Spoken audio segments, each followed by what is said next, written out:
تو اس سے پوچھا گیا کہ تو کیوں نہیں نیکیاں چن رہا جبکہ ہم سب تو چننے میں لگے ہوئے ہیں؟ تو اس نے کہا دنیا میں میرا ایک بیٹا ہے اور وہ حافظ قرآن ہے، وہ مٹھائی بیچتا ہے، وہ سارا دن صبح سے لے کے شام تک ایک قرآن حفظ کیا ہوا ہے تو وہ پڑھ لیتا ہے اور پھر اس کا اجر مجھے دے دیتا ہے، ایک قرآن مکمل کر لیتا ہے اور اس کا اجر مجھے دے دیتا ہے، تو مجھے نہیں ضرورت ہے یہاں سے اکٹھے کرنے کی۔ تو پھر ایک دن لوگوں نے دیکھا کہ وہ بھی سب لوگوں کے ساتھ نیکیاں جمع کر رہا تھا، وہ جو دنیا سے تحفے تحائف کی صورت میں جاتی ہیں، جو لوگ دنیا سے جا چکے ہیں ان کے لیے تحفے جب بھیجے جاتے ہیں، تو ایک دن وہ بھی اکٹھا کر رہا تھا۔ تو پھر لوگوں نے پوچھا کہ اب کیا ہوا؟ تو اس نے کہا میرا وہ بیٹا فوت ہو گیا جو روز میرے لیے ایک قرآن بھیجا کرتا تھا۔ تو اولاد بھی اگر اس طرح کی ہو تو وہ صدقہ جاریہ بن جاتی ہے۔ پھر وہ اگر وہ ایسا عمل کر جائے، اولاد کوئی ایسا عمل کر جائے جو یعنی وہ جس کا صدقہ کافی دیر تک مل سکتا ہو، صدقہ جاریہ کر سکتا ہو جو، تو اس کا کوئی ایسی کتاب لکھ جائے، کوئی ایسا ہاسپٹل بنا جائے، کوئی ایسا یتیم خانہ بنا جائے یا کوئی ایسا مدرسہ بنا جائے، کوئی ایسا عمل، تو جب تک وہ رہے گا تو باپ کو بھی، ماں باپ کو بھی اجر ملتا رہے گا۔ اور تیسرا یہ ہے کہ قیامت والے دن اولاد، نیک اولاد ماں باپ کو بخشوائے گی۔ بیٹیاں جو ہیں اگر کسی کے یعنی ان کی بیٹیاں ہوں گی اور باپ کو دوزخ میں لے جانے کا فیصلہ ہو جائے گا تو وہ روتی پیٹتی ہوئی آئیں گی اور اپنے باپ کے پاؤں کے ساتھ لپٹ جائیں گی اور کہیں گی کہ یا باری تعالیٰ اس کو بخش دے، یہ بڑا اچھا آدمی تھا، یہ ہم سے اتنی محبت کرتا تھا، اس نے ہمارے لیے بہت کچھ کیا، ہماری سہولت کے لیے، ہماری تعلیم کے لیے، یا باری تعالیٰ اس کو آگ میں نہ جانے دے۔ تو ان کی فریادیں اللہ تعالیٰ سن لیں گے، حالانکہ وہ اس کے لیے دوزخ کا فیصلہ ہو چکا ہوگا، تو یہ ان کی دعائیں قبول ہوں گی۔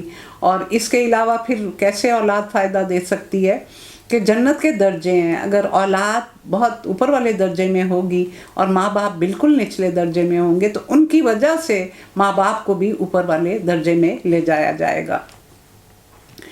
اس روز جنت پرہیزگاروں کے پاس لے جائے گی اور دوزخ بہکے ہوئے لوگوں کے لیے کھول دی جائے گی، ہائے ہائے، اور ان سے پوچھا جائے گا اب کہاں ہیں وہ جن کو تم اللہ کو چھوڑ کر عبادت میں شامل کیا کرتے تھے؟ کیا وہ تمہاری کچھ مدد کر رہے ہیں یا وہ اپنے آپ کو ہی بچا سکتے ہیں؟ پھر وہ معبود اور یہ بہکے ہوئے لوگ اور ابلیس کے لشکر سب کے سب اوپر تلے دوزخ میں دھکیل دیے جائیں گے۔ وہاں یہ سب آپس میں جھگڑیں گے اور کہیں گے اللہ کی قسم ہم تو صریح گمراہی میں مبتلا تھے جو ہم تمہاری بات مانتے رہے جبکہ تم کو رب العالمین کی برابری کا درجہ دے رہے تھے، اور وہ مجرم لوگ ہی تھے جنہوں نے ہم کو اس گمراہی میں ڈالا۔ اب نہ ہمارا کوئی سفارشی ہے اور نہ کوئی جگری دوست، کاش ہمیں ایک بار پھر پلٹنے کا موقع مل جائے تو ہم مومن ہوں۔ یقیناً اس میں ایک بڑی نشانی ہے مگر ان میں سے اکثر لوگ ایمان لانے والے نہیں، اور حقیقت یہ ہے کہ تیرا رب زبردست بھی ہے اور رحیم بھی۔ یہ تو شروع میں ہی آیا نا، مالک یوم الدین، الرحمن الرحیم، مالک یوم الدین، دونوں چیزیں اکٹھی آئیں۔ قوم نوح نے رسولوں کو جھٹلایا، یاد کرو جب ان کے بھائی نوح نے ان سے کہا تھا تم ڈرتے نہیں، میں ایک امانت دار رسول ہوں، انی لکم رسول امین، لہذا تم اللہ سے ڈرو اور میری اطاعت کرو، میں تم سے کسی اجر کا طالب نہیں ہوں، میرا اجر تو رب العالمین کے ذمے ہے، بس تم اللہ سے ڈرو اور میری اطاعت کرو۔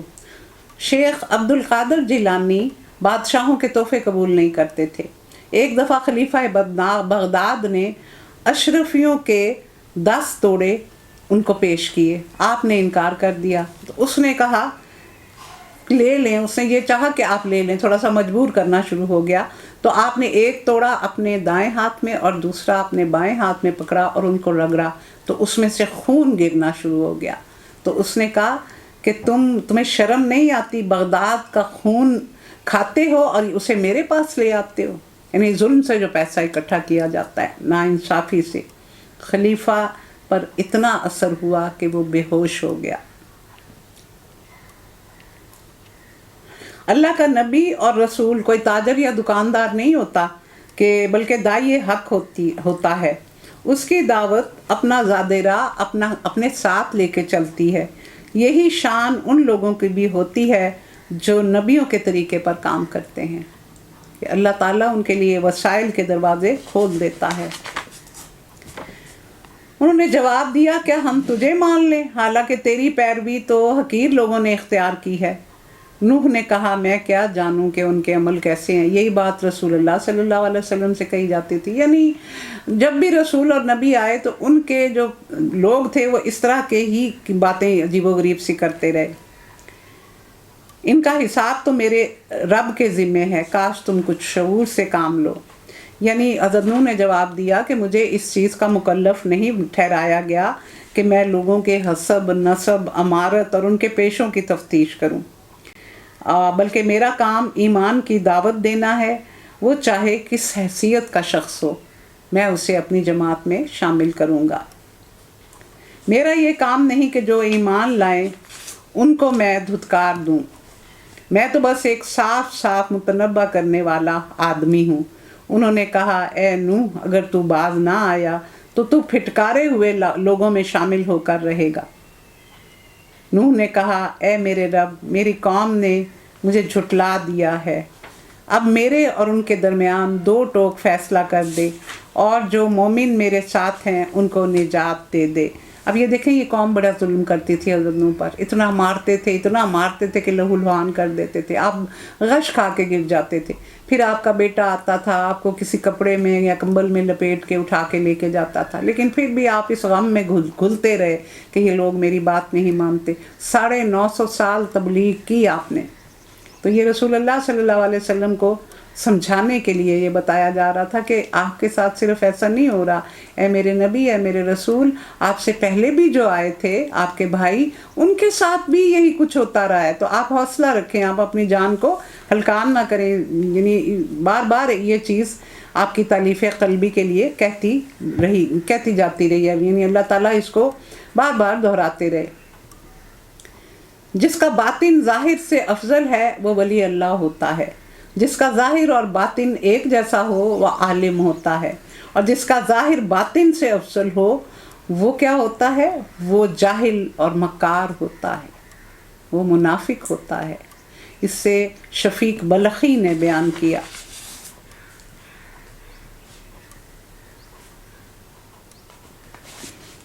آخرکار ہم نے اس کو اور اس کے ساتھیوں کو ایک بھری ہوئی کشتی میں بچا لیا اور اس کے بعد باقی لوگوں کو غرق کر دیا۔ یہ دیکھیں تھوڑا تھوڑا بیان کر کے اللہ تعالیٰ یاد دلا رہے ہیں۔ یقیناً اس میں ایک نشانی ہے مگر اکثر لوگ ماننے والے نہیں، اور حقیقت یہ ہے کہ تیرا رب بڑا زبردست ہے اور رحم فرمانے والا ہے۔ عاد نے رسولوں کو جھٹلایا، یاد کرو جب ان کے بھائی ہود نے ان سے کہا تھا کیا تم ڈرتے نہیں؟ انی لکم رسول امین فاتقوا اللہ واطیعون، اللہ کا تقوی اختیار کرو اور میری اطاعت کرو۔ وما اسألکم علیہ من اجر ان اجری الا علی رب العالمین، میں تم سے کوئی اس چیز پہ اجر نہیں مانگتا، میرا اجر تو میرے رب کے ذمے ہے۔ یہ تمہارا کیا حال ہے کہ ہر اونچے مقام پر ایک لا حاصل یادگار بنا ڈالتے ہو؟ یعنی وہ بڑے بڑے گھر بناتے تھے اور پھر پہاڑوں کو کاٹ کے بھی بناتے تھے اور بڑے بڑے ستونوں والے گھر بناتے تھے۔ ان کا لفظ آیا تو دو پہاڑوں کا درمیانی راستہ، یعنی بلند جگہ، اونچے محل، اور بڑے بڑے قصر تعمیر کرتے ہو، گویا تمہیں ہمیشہ یہاں رہنا ہے، اور جب کسی پر ہاتھ ڈالتے ہو تو جبار بن کر ڈالتے ہو۔ بس تم لوگ اللہ سے ڈرو اور میری اطاعت کرو، اور ڈرو اس سے جس نے تمہیں وہ سب کچھ دیا ہے جو تم جانتے ہو، تمہیں جانور دیے، اولادیں دیں، باغ دیے، چشمے دیے، مجھے تمہارے حق میں ایک بڑے دن کے عذاب کا ڈر ہے۔